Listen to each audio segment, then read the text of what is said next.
Kendo chenro mag somo ne joma dongo medo chiwo thuolo mag tije kod dongruok ne jopuonjre ma hikgi oniang'.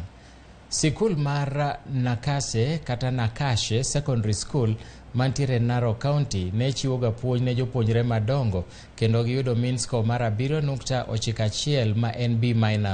Moko kuom jopuonjrego manoyudo duoko margi e penj gin mago manoweyo skul e higni machien kaluwore kod nok mar omenda e kind midhiero mamoko. Giwacho ni dich mar tich kod weche mag udi ne oketo gi tesre e sombgi kendo gimor kod duoko makoro miyo gi thuolo mar chwalo sombgi. Walifanya mtihani wa kidato cha 4 na hawangeweza kufanya vizuri wakati ule wao, na wengine walikuwa wameacha shule kwa njia ya changamoto ya corona ile ilikuwa mrefu wakati ule, na wengine walikosa karo.